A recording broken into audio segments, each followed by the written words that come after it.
Become mentally strong, train your mind to overcome. Anything vertical bar stoic today. What if your mind isn't your enemy, but your most powerful weapon, waiting to be trained? Could your greatest breakthroughs come not when things get easier, but when your mind gets stronger? What if mental toughness isn't a gift you're born with, but a skill you forge in silence, one thought at a time? Welcome to the Stoic Today YouTube. Please take a moment of your precious time and generosity to click the subscribe button, comment. Thank you very much. Please listen to the next great content. Strength is often thought of in physical terms, the ability to endure, to push forward, to dominate obstacles with sheer force. But true strength is not found in muscle, but in the mind. The ability to remain unshaken in the face of adversity, to push forward despite self doubt, to endure discomfort, and to train oneself to keep going, even when everything inside screams to stop. This is what separates the ordinary from the exceptional.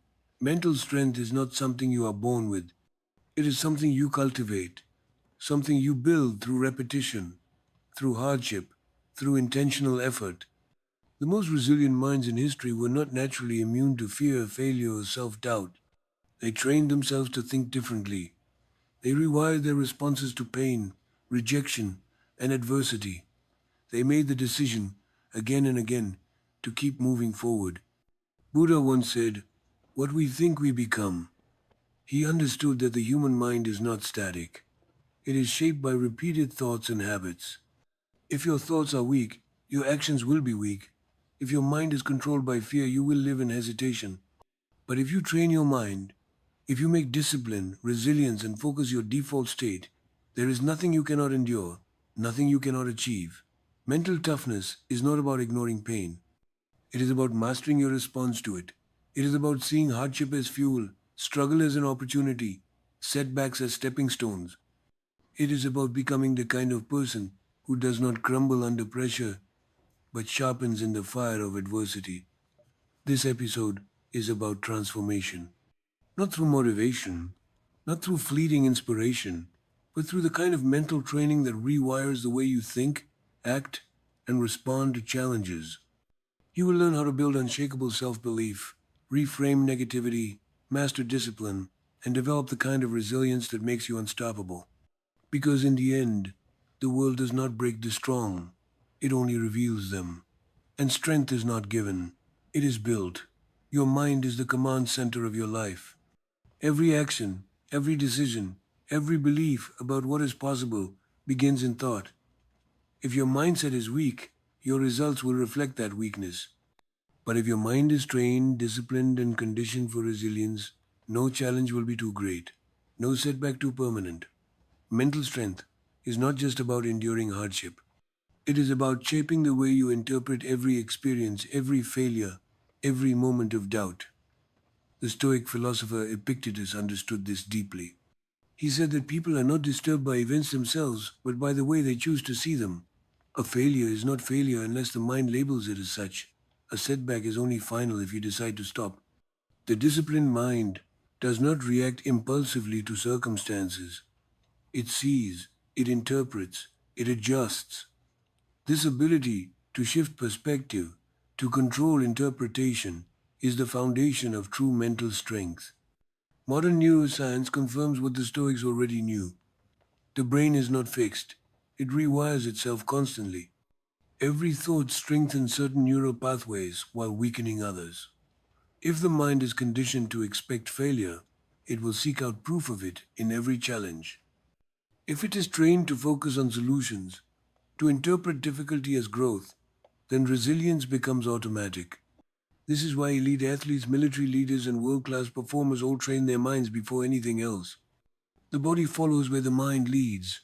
But reprogramming thought patterns is not passive, it is intentional. It begins with awareness, catching the moments when negativity takes over and challenging them. When the mind says, "I can't," interrupt it with, "What if I can?" When doubt creeps in, replace it with, "I will find a way." Language matters. The words spoken internally shape perception, and perception shapes reality. The ancient samurai knew this well. They practiced Katsujinkin, the life-giving sword, not just as a technique for combat, but as a philosophy for life. They trained their minds to be unshaken by fear, to see death as inevitable, so they could fight without hesitation, to accept every possible outcome, so that no circumstance could control them. Their strength was not just in their skill with a sword, but in the way they saw the world. The mind can be trained in the same way. Challenge negative assumptions. Replace hesitation with certainty. Visualize success not as a vague hope, but as an expectation. The moment the mind is conditioned for resilience, the body and actions will follow. Strength does not begin in the muscles, it begins in thought. And once the mind is mastered, everything else falls into place. Confidence is not something you are born with, it is something you build. It is not a gift given to a select few, but a skill developed through repeated action, deliberate thought, and a refusal to let failure define you. The mistake most people make is thinking that confidence is a feeling, something that must be present before they take action. But the truth is, confidence does not come first. Action comes first. You do not wait to feel ready. You act despite uncertainty. You take steps before the fear disappears. And in doing so, confidence is built layer by layer through experience, through proof, through the undeniable realization that you are more capable than you once believed. The philosopher Aristotle understood this well. He taught that we become what we repeatedly do. A person does not become brave by thinking about courage. They become brave by facing what they fear again and again until courage is no longer something they need to summon. It simply becomes who they are. Confidence works the same way. It is not something granted by external validation or effortless success. It is something earned through struggle, through perseverance, through the quiet moments when no one is watching. Yet you choose to push forward anyway. Psychologists call this the self-efficacy loop.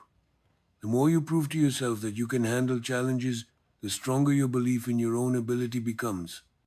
This is why those who take action even when afraid develop unshakable self-belief over time. It is not because they were fearless.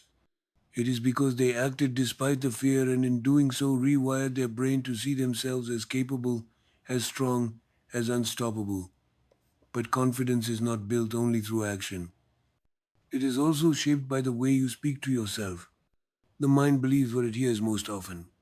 If your internal dialogue is filled with self-doubt, with hesitation, with words that weaken rather than strengthen, then confidence will always feel out of reach. The way you talk to yourself is either the greatest weapon or the greatest weakness. Replace doubt with certainty. Replace hesitation with decisive language. Instead of saying, I hope I can, say I will.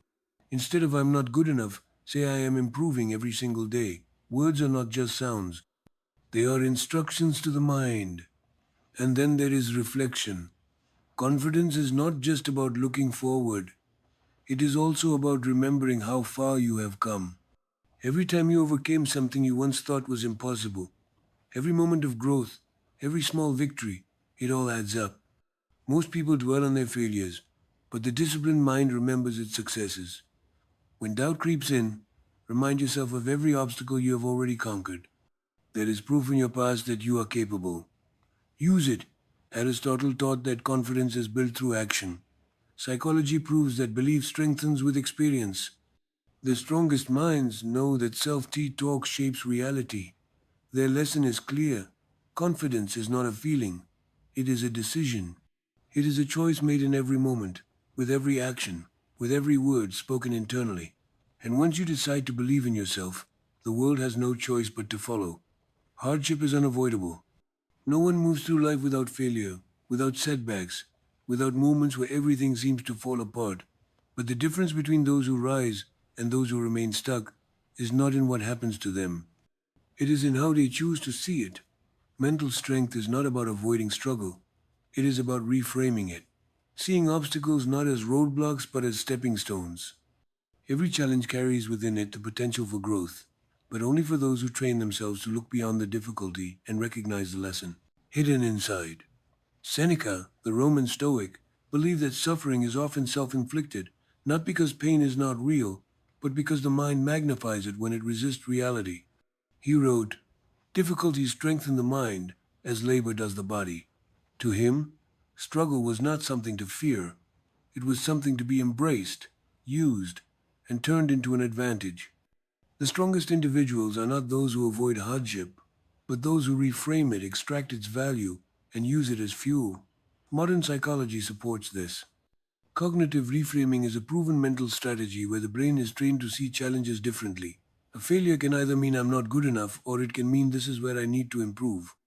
A rejection can either be I'm worthless or it can be this wasn't meant for me and something better is coming.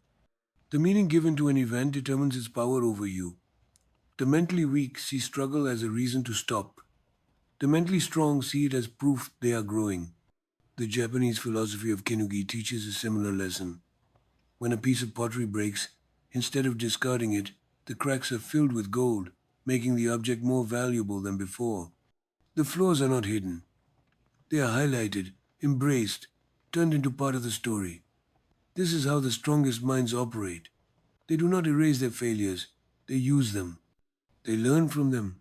They wear them as proof of resilience. To develop this mindset, practice three things. First, when difficulty strikes, pause before reacting. Train yourself to ask, what is this teaching me? Instead of, why is this happening to me? Second, rewrite the story. Replace the victim narrative with one of strength. Instead of thinking this is proof I'm not capable, tell yourself this is proof I'm in the process of becoming stronger. And third, collect your lessons. Every time you overcome something, document it. Write it down. Remind yourself. Build undeniable proof that you have faced challenges before and emerged better. Seneca saw struggle as a sharpening stone for the mind. Psychology proves that reframing challenges transforms how they are experienced. The art of Kenugi shows that what is broken is not worthless. It is valuable because it endured. Their lesson is clear. What happens to you does not define you. How you interpret it does.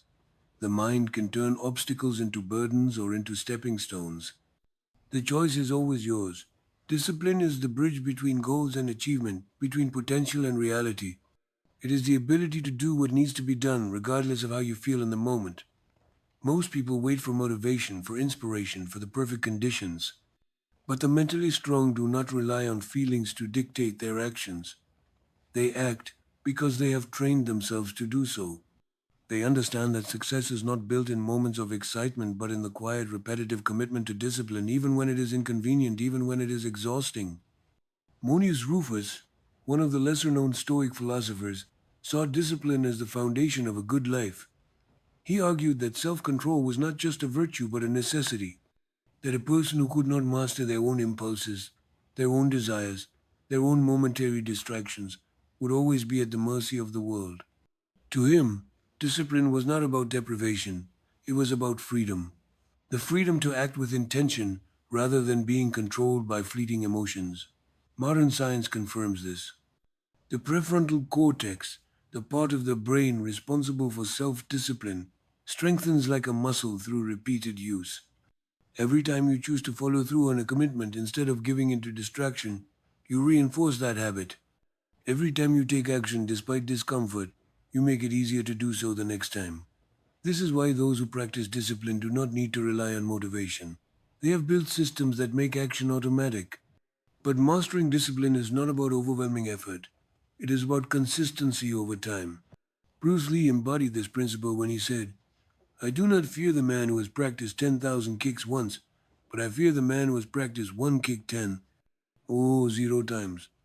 Mastery is not about occasional effort. It is about repetition, about showing up daily, about training the mind to do the hard things until they become second nature. To develop unshakable self discipline, focus on three key principles.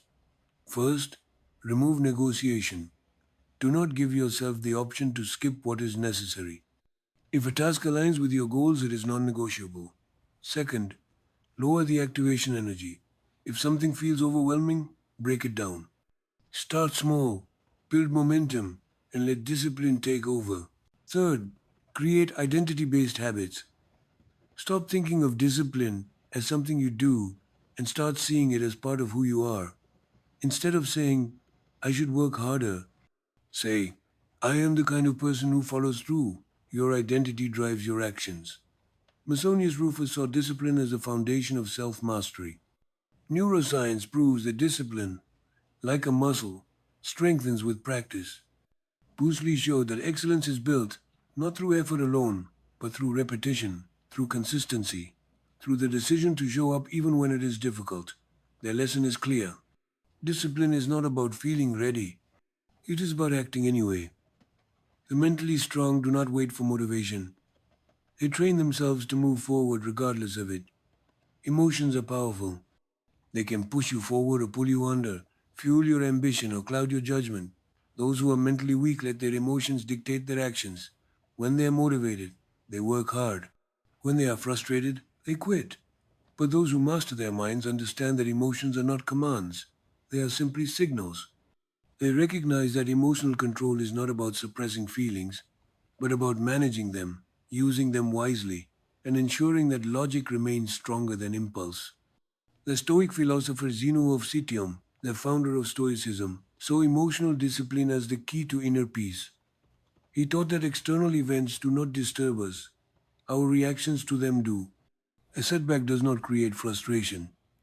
It is the interpretation of that setback that does. An insult does not create anger. It is the meaning assigned to those words that does.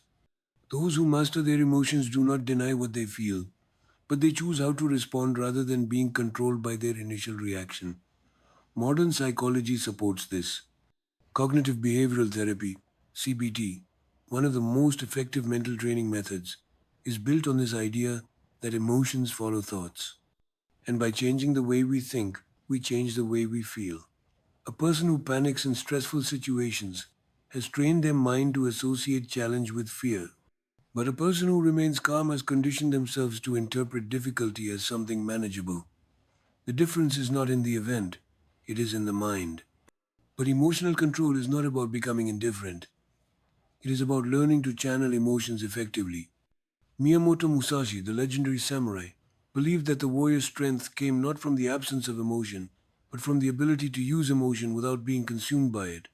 Fear can sharpen awareness. Anger can fuel determination. Frustration can spark improvement.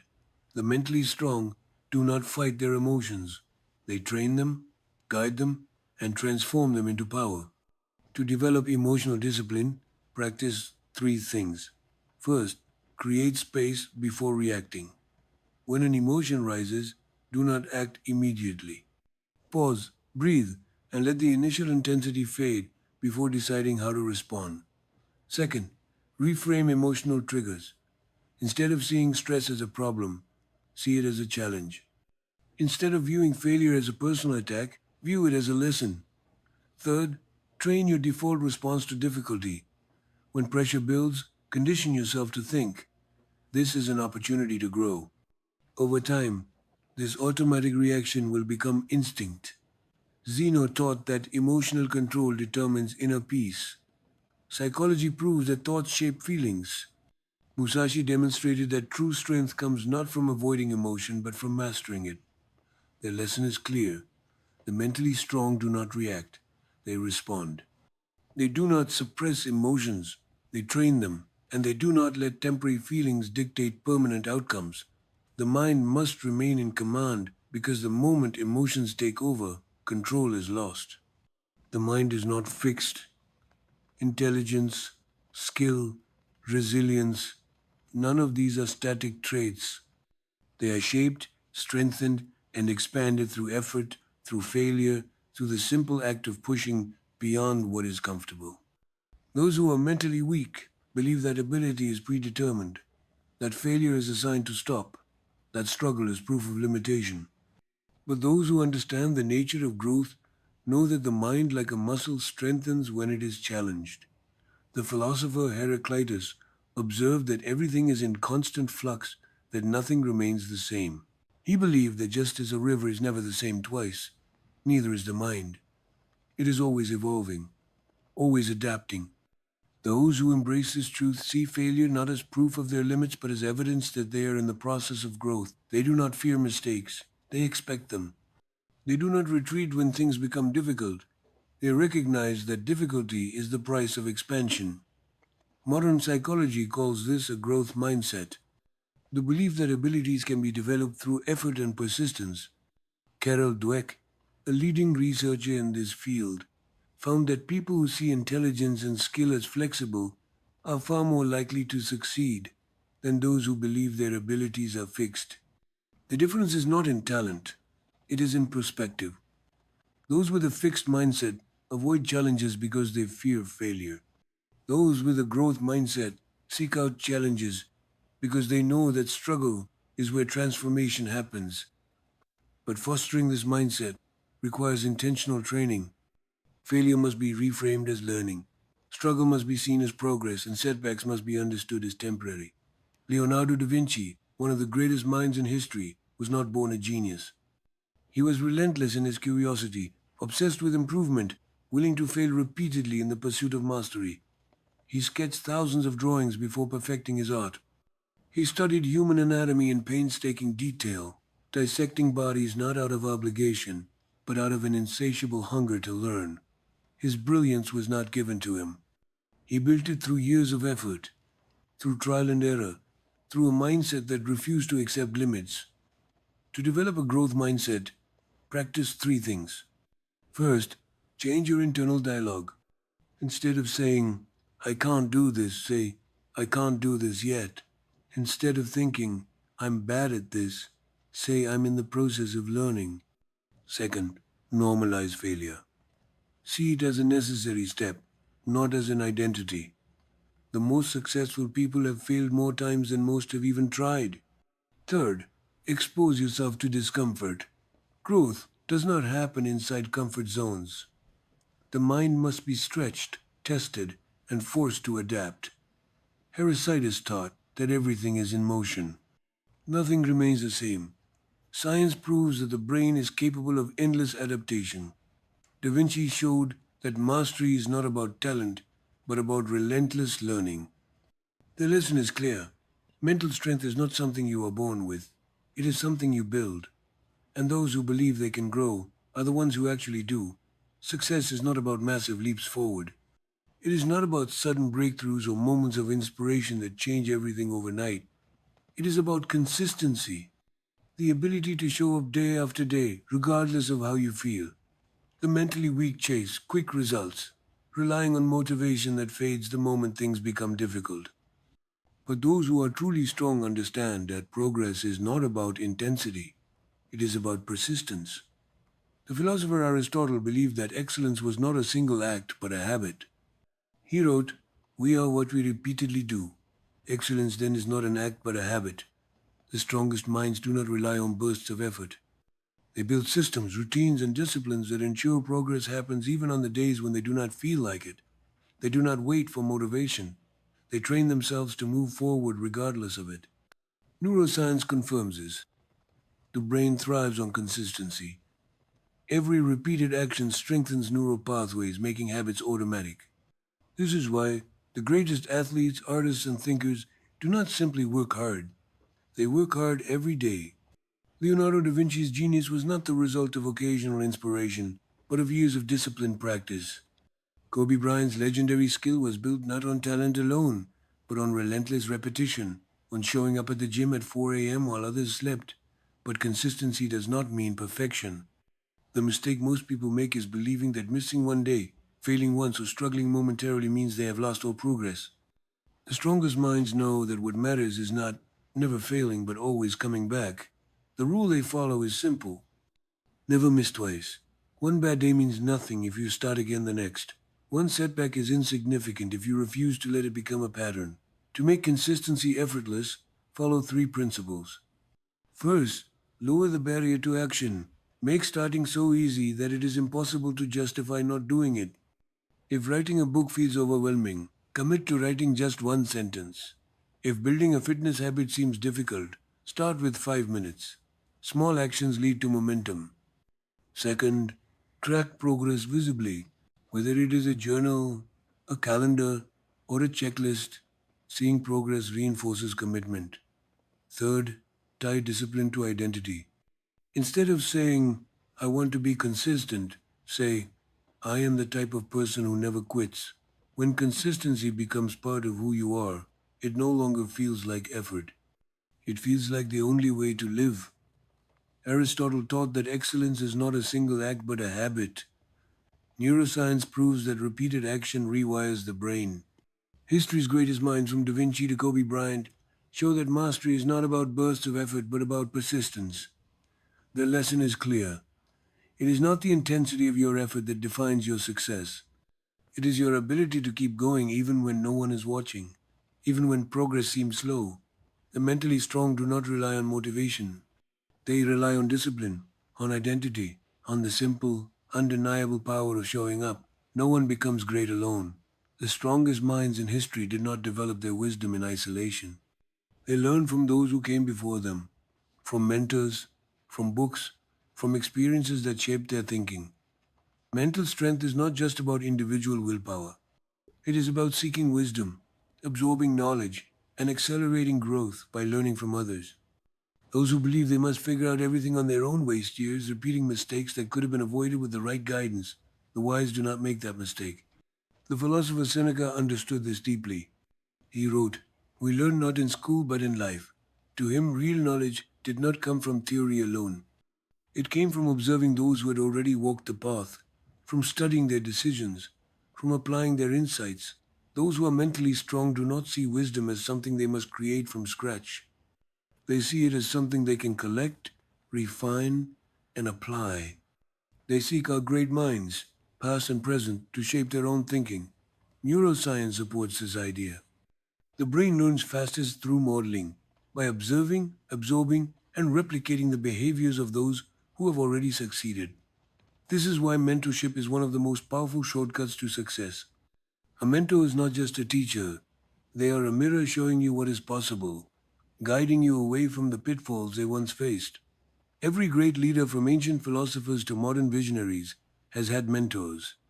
Alexander the Great had Aristotle, Marcus Aurelius had Rusticus, Warren Buffett had Benjamin Graham. Even the best minds seek guidance. But learning from others is not just about direct mentorship, it is about constant exposure to new ideas. Books are mentors in written form. Conversations with the right people can reshape thinking in a single moment. Exposure to different perspectives forces growth. The mind, like a muscle, grows when it is stretched, challenged, and pushed beyond its current understanding. To accelerate your own mental strength, apply three key principles. First, seek out mentors, whether in person or through books. If someone has achieved what you desire, study them. Understand their mindset. Absorb their lessons.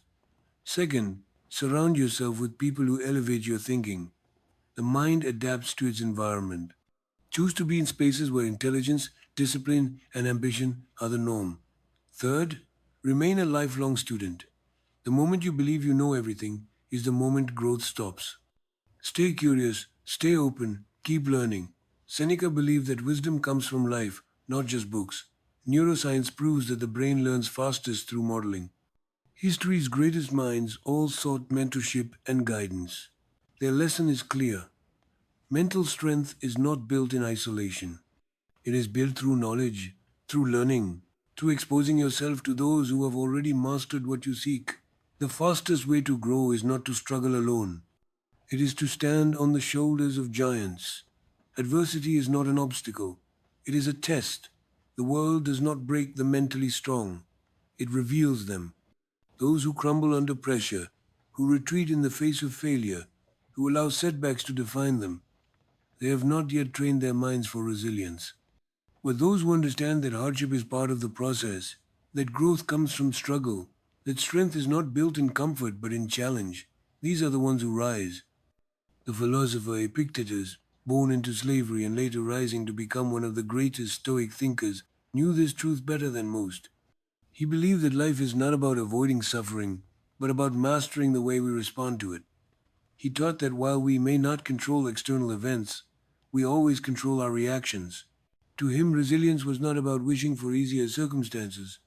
It was about becoming stronger, so that no circumstance could shake the mind. Modern psychology confirms this. Studies on resilience show that those who thrive after setbacks do not possess more luck or fewer challenges. They simply interpret struggle differently. Instead of seeing failure as defeat, they see it as feedback. Instead of believing that hardship is permanent, They remind themselves that all pain is temporary. The brain, through a process called stress inoculation, adapts to difficulty over time. The more challenges you face and overcome, the stronger you become. But resilience is not just about enduring hardship, it is about using it. Nelson Mandela spent 27 years in prison yet emerged stronger, not weaker. Viktor Frankl, who survived the horrors of concentration camps, found meaning even in suffering. These men, like all those who developed mental resilience, refused to let hardship define them. They saw pain as transformation. They used suffering as fuel. To develop this mindset, practice three things. First, shift your perception of struggle. See it as preparation, not punishment. Every difficulty strengthens the mind. Second, train yourself to embrace discomfort deliberately. The bodybuilders of the mind are those who expose themselves to small challenges daily, pushing through resistance, training themselves to be comfortable with discomfort. Third, build a mental archive of past victories. Whenever doubt arises, remind yourself of every hardship you have already endured. If you survived before, you can survive again. Epictetus believed that resilience is the mastery of response. Psychology proves that the mind adapts to challenge, making strength a learned trait. History shows that those who endure the hardest trials often emerge the strongest. Their lesson is clear. Mental resilience is not a gift, it is a decision. It is built in the moments when you refuse to quit. When you turn pain into wisdom, when you stand back up every time the world knocks you down. The mentally strong do not break, they sharpen. Growth is not immediate, strength is not built in an instant. Every skill, every achievement, every transformation requires time, patience, and the discipline to endure the slow process of improvement. The mentally weak crave instant results. They expect success to arrive quickly, and when it doesn't, they lose focus. They give up. They move on to something easier.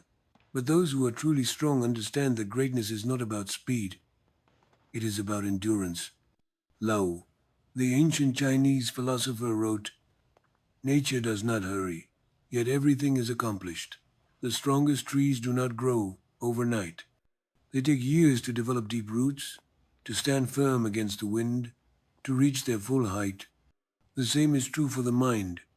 A person who lacks patience in their own growth will never achieve mastery. They will always abandon the path the moment progress slows. But those who embrace patience, who understand that persistence is the key to transformation, will develop the kind of strength that cannot be rushed. Modern psychology confirms this. Studies on delayed gratification show that those who resist short term rewards in favor of long term success achieve more, earn more, and build greater self discipline. This is known as the marshmallow test, where children who resisted eating a marshmallow immediately in exchange for a bigger reward later were found to be significantly more successful later in life. The ability to wait, to endure, to trust the process is one of the greatest indicators of long term success. But patience is not passive, it is active. Leonardo da Vinci spent years perfecting his paintings. Michelangelo spent decades sculpting. Olympic athletes spent a lifetime training. They did not demand immediate results. They trusted that every hour, every repetition, every setback was shaping them. The strongest minds do not rush progress. They commit to it knowing that time is the ultimate multiplier. To cultivate patience in personal growth, follow three key principles. First, measure progress in years, not days. Small improvements accumulate over time. Second, detach from the obsession with immediate results. Focus on the work, not just the outcome. Third, embrace the slow grind. The best things in life take time, mastery, wisdom, strength. All of it is built through steady, deliberate effort. Lasso taught that nature never rushes, yet everything is accomplished. Psychology proves that patience is the key to long term success. History shows that the greatest minds did not demand speed, they demanded excellence. Their lesson is clear. The mentally strong do not chase quick results, they commit to the long path, knowing that true success is not about how fast you grow, but about how deeply you root yourself in the process. The mind is constantly pulled in different directions by distractions, by expectations, by worries about the past and fears of the future. Those who lack inner peace live in a state of mental chaos, always searching for something outside themselves to bring them calm. But the mentally strong understand that peace is not found externally. It is cultivated internally. It is not about escaping difficulty, but about mastering the ability to remain centered no matter what happens around them. The philosopher Marcus Aurelius, who ruled an empire in times of war and uncertainty, understood this deeply.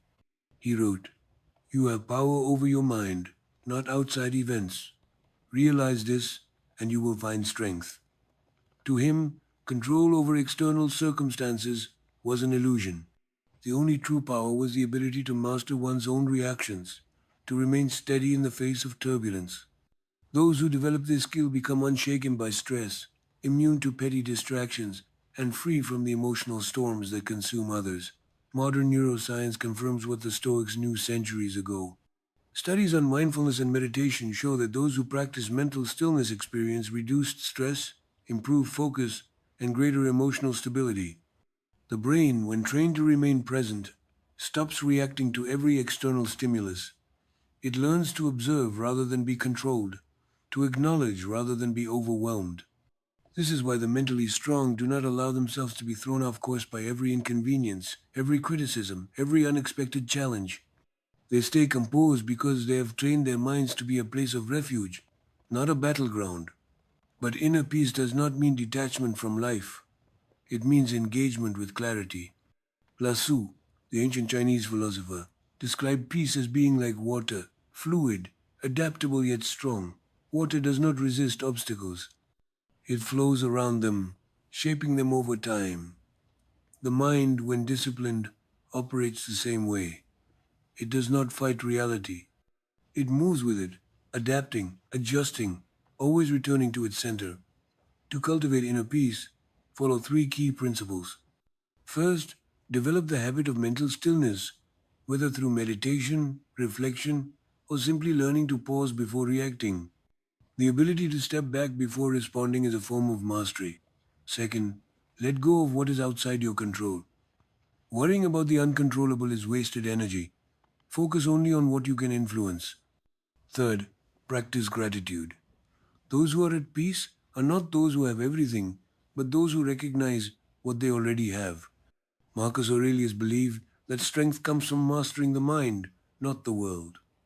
Neuroscience proves that a still mind is a resilient mind. Lao showed that peace is not resistance, but flow. Their lesson is clear. Mental strength is not just about enduring hardship, it is about remaining calm within it. The strongest minds are not those who never face chaos, but those who remain steady in its presence. Growth does not happen by accident. The strongest minds are not those who blindly move forward hoping to improve over time. They are the ones who stop, reflect, and refine their path. Without self reflection, progress is directionless. Without self examination, mistakes are repeated. The mentally weak avoid looking inward because it is uncomfortable, because it forces them to confront their flaws. But those who are truly strong understand that self reflection is not self judgment, it is self mastery. Socrates, one of history's greatest thinkers, believed that the unexamined life is not worth living. To him, life without reflection was life without growth. He did not believe in moving forward for the sake of movement. He believed in moving forward with purpose, with awareness, with a deep understanding of where one stood and where one needed to go. The mind that never questions itself is a mind that remains stagnant. Modern psychology proves this truth. Cognitive research shows that those who engage in self reflection develop higher emotional intelligence, stronger problem solving skills, and greater resilience. The brain, when trained to analyze its own patterns, becomes more adaptable. It learns from experience instead of repeating mistakes. It sharpens awareness, allowing a person to correct course before small errors become major failures. This is why the greatest leaders, thinkers, and creators all practice reflection, not as an occasional exercise, but as a daily habit.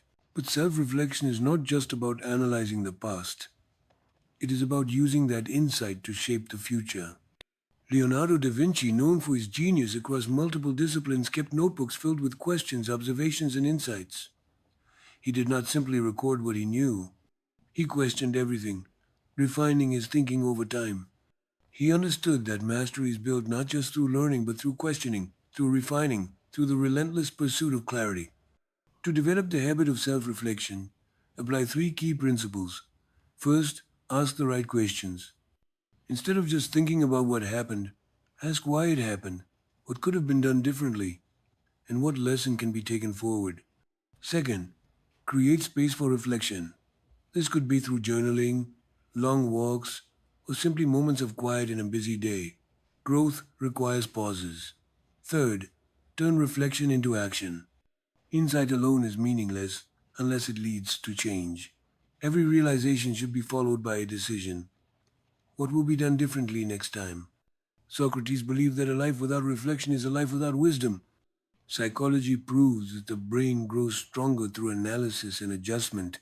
Leonardo da Vinci showed that self examination is the foundation of mastery. Their lesson is clear. Mental strength is not just about pushing forward, it is about stopping to think, about refining thought, about ensuring that every step taken is one of progress, not repetition. The strongest minds are not just those who act, but those who understand why they act. Make discipline a core part of your identity when focus becomes who you are. True discipline is not about forcing yourself to do hard things. It is about becoming the kind of person who naturally does them. Many struggle with self discipline because they view it as an external effort, something they must constantly push themselves to maintain.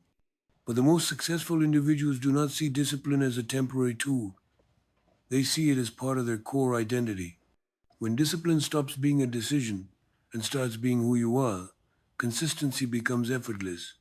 Socrates, one of history's greatest thinkers, believed that the way to achieve greatness was not through occasional effort, but through becoming the kind of person who embodies excellence in everything they do. He argued that self mastery was not about individual acts, but about transforming one's entire nature. The disciplined do not ask themselves, should I wake up early or should I stay focused? They simply do it because that is who they are. Modern behavioral science confirms this. Identity based habits, a concept explored in Atomic Habits by James Clear, suggests that the most effective way to sustain discipline is not to focus on outcomes, but on self image. Instead of saying I need to work harder, say I am the kind of person who works hard.